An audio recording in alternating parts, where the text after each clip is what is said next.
Assalamualaikum warahmatullahi wabarakatuh. Selamat datang di Berkah IT.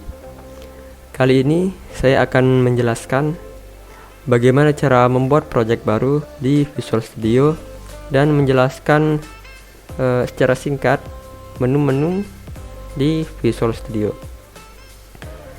Oke, langsung saja kita buka Visual Studio-nya. Di sini saya menggunakan Visual Studio 2019. Buat teman-teman yang tidak tahu cara menginstalnya, bisa cek video saya sebelumnya. Oke, ini tampilan awalnya. Ada clone repository. Clone repository ini akan mengcloning kode dari Git kita atau dari Azure. Selanjutnya, open a project or solution. Di sini akan membuka project yang sudah kita buat sebelumnya dari file lokal kita. Kemudian di sini open a local folder. Maksudnya di sini adalah akan membuka folder yang ada di file komputer kita. Kemudian yang terakhir, create a new project. Nah, create a new project ini fungsinya untuk membuat project baru. Nah, bisa dilihat di sini. Ini adalah project-project yang telah saya buka sebelumnya. Di sini ada list-listnya. Ini minggu ini, hari ini. Oke, langsung saja kita klik create a new project. Nah, jika tampilan sudah seperti ini, di sini ada beberapa pilihan. Bisa kita lihat di sini ada language, ada bahasa. Ini kita lihat bahasa pemrograman yang terinstall di Visual Studio kita. Kemudian platform. Di sini jika ada Android, Azure, iOS. Kemudian project type. Di sini lumayan banyak ya tipe-tipenya. Teman-teman bebas memilih yang mana sesuai kebutuhan.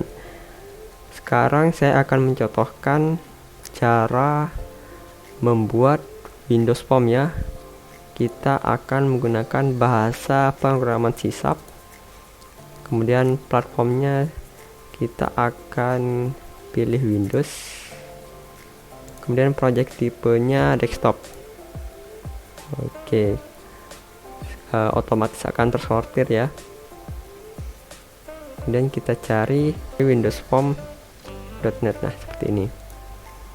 Kita klik, kemudian kita klik next. Di project name ini fungsinya sebagai nama project kita. Misal di sini kita ketik latihan 1. Di menu location, ini adalah lokasi tempat kita bakalan menyimpan project kita. Kita klik titik-titik ini untuk mengganti filenya. Oke, ini bebas ya, teman-teman mau naruh di mana. Oke, saya bakalan taruh di sini. Oke. Nah, di sini ada menu solution. Ini untuk nama solution kita. Perbedaan dari solution name dan project name adalah kalau project name ini seperti nama dari project kita atau nama foldernya gitulah. Kalau solution name ini nama dari wadah yang menampung project kita. Saya bakalan perlihatkan tampilan solutionnya. Ini project name, kemudian di dalamnya itu solution. Oke. Nah, dalam solution itu bisa menampung banyak project. Jadi kita bebas menambahkannya beberapa project. Oke. Di sini ada pilihan place solution and project in the same directory. Maksudnya adalah bakalan menaruh solution di satu penyimpanan. Oke. Kita tidak usah centang saja. Kemudian di framework. Nah, di sini ada banyak pilihan framework. Framework ini adalah framework yang sudah terinstall di komputer teman-teman. Di sini saya sarankan menggunakan versi framework terbaru karena fitur-fiturnya akan semakin lebih banyak. Oke, kita pakai yang framework versi 4.7.2 saja. Kemudian kita klik create.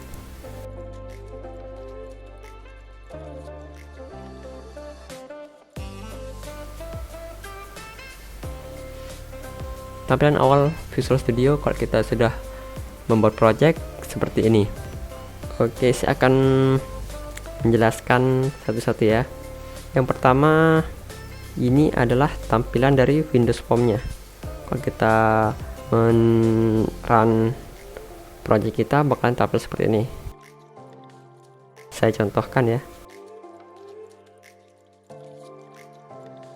Oke, tampilannya bakalan seperti ini, sesuai dengan desain tampilan Visual Studio-nya. Oke, kita close saja. Oke, yang pertama, bagian menu. Nah, di sini ada menu, lumayan banyak ya. Saya jelaskan secara singkat saja. Oke, di menu file, di sini ada untuk menambahkan project baru, repository atau file, dan ada open untuk membuka project atau membuka folder.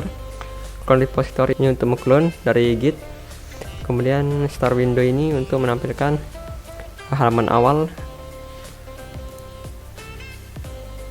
Ini tampilannya ada close solution, save all. Teman-teman bisa mencoba sendiri, mengutak-atik sendiri. Kemudian di menu edit, ini berkaitan dengan perintah seperti cut, paste, copy, pin, replace, undo, redo, ini ya. Oke, kemudian di menu view digunakan untuk menampilkan window-window pada IDE Visual Studio. Jadi misal kita akan memilih Solution Explorer. Sebelumnya di sini kan ada tampilan Solution Explorer. Kalau kita hapus, nah hilang kan, tidak ada. Nah, untuk menampilkannya kembali, kita ke menu view, kemudian pilih Solution Explorer. Nah, maka akan menampilkan kembali menunya. Sama seperti yang lain juga, teman-teman bisa mencobanya. Oke, kemudian ke menu project. Menu project digunakan untuk menambahkan objek-objek baru seperti Windows Form, user control, komponen, kelas, data source, dan lain-lain. Kemudian di menu build. Nah, di menu build ini untuk membuild project kita atau rebuild. Jadi misal kalau project kita ini udah banyak ya, maksudnya sudah gede, kemudian ada yang tampilannya nggak kelut, kita klik build kemudian rebuild, tunggu sampai selesai rebuild, dan ya projectnya sudah di rebuild atau dibangun ulang lah bahasa Indonesia nya. Oke, build sudah, kemudian di tampilan debug. Sini untuk bagian debuggingnya, teman-teman pasti sudah tahu apa yang maksud debug. Ini ya, ada start debugging, start with debugging, dan lain-lain. Kemudian di menu format. Oke, di menu format ini digunakan untuk mengatur posisi dan ukuran satu atau beberapa kontrol. Nanti ini berguna saat kita sudah menaruh objek-objek dari toolbox kita. Nanti saya buat contoh. Kemudian di menu tes. Nah, ini untuk menu pengetesan. Saya belum coba sih ini menu tes ini, saya jarang mencobanya. Skip saja. Nanti teman-teman mungkin tahu fungsi menu tes. Coba jelaskan di kolom komentar. Oke, di analisis ini saya kurang tahu juga ya, ini banyak fitur baru ya. Oke, kemudian di menu tools. Nah, di menu tools ini berkaitan dengan database ya, untuk mengkoneksikan dengan database, connect server, command line. Kemudian di menu extension. Nah, di menu extension ini untuk menaruh ekstensi-ekstensi ke Visual Studio kita. Nah, jadi teman-teman bisa menambahkan ekstensi baru ya. Nah, ini kan not responding, tetap saya kentang. Nah, di sini teman-teman tinggal mendownloadnya saja. Oke, kemudian di menu window. Nah, di bagian window ini misal ya, kita sudah merubah ukuran dari tampilan-tampilan ini ya. Kemudian kita pengen ngereset nih, reset tampilannya seperti semula. Kita klik window, kemudian reset window layout, klik yes. Nah, maka tampilannya akan kembali seperti semula.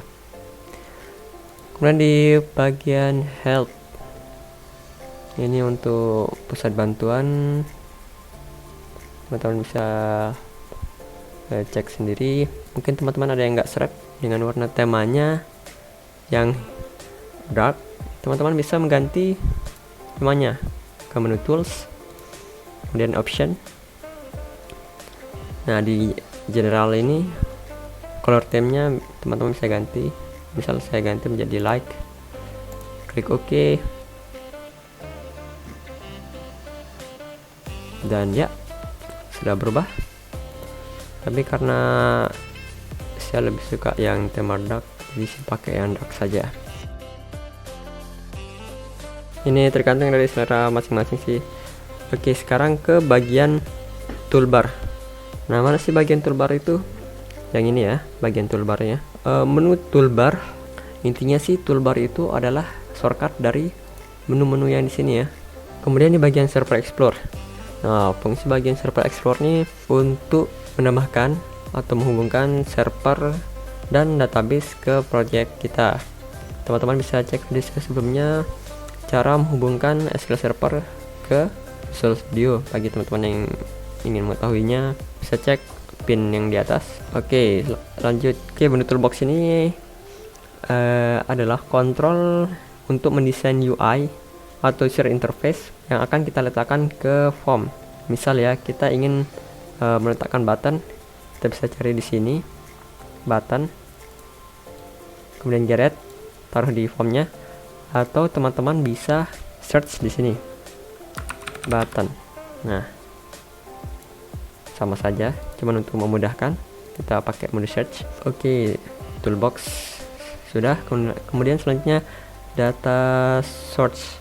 Sesuai dengan namanya, data source ini menjadi sebuah sumber data dari project kita. Misalnya adalah database, tapi bisa juga berupa spreadsheet Excel, data XML, file text, atau layanan web. Nah, sini ada database service object. Oke, data source sudah. Kemudian ke bagian solution explore. Nah, di bagian solution explore ini adalah isi dari solution kita. Di sini ada property, coba kita buka ya. Nah, di menu property ini ada bagian application, build, event, debug, resource, dan lain-lain. Fungsinya sih intinya untuk mengatur project kita ya. Kemudian ada theme explore ya. Nah, theme explore ini kalau kalian sudah menghubungkannya ke Git atau ke Azure, akan tampil ini. Kalau kalian sudah habis bekerja dalam tim secara online, kalian bisa menggunakan fitur ini. Kemudian di menu property, nah ini masih kosong ya, coba kita klik dulu formnya. Oke, kemudian di menu property ini adalah tempat kita mengatur objek sesuai yang kita pilih. Misalnya saya memilih form, akan muncul properti dari formnya. Kalau saya tekan button, akan muncul properti dari buttonnya. Oke, kemudian di sini ada tombol petir ya. Ini untuk event. Nah, ini untuk menambahkan event-event yang default dari Visual Studio-nya. Oke, saya rasa cuman segini yang dapat saya jelaskan. Maaf kalau penjelasan saya agak kurang jelas gitu, karena saya juga masih dalam belajar. Mohon dimaafkan ya. Jika ada kekurangan, mohon dimaafkan. Oke, sekian video dari saya, semoga bermanfaat. Assalamualaikum warahmatullahi wabarakatuh.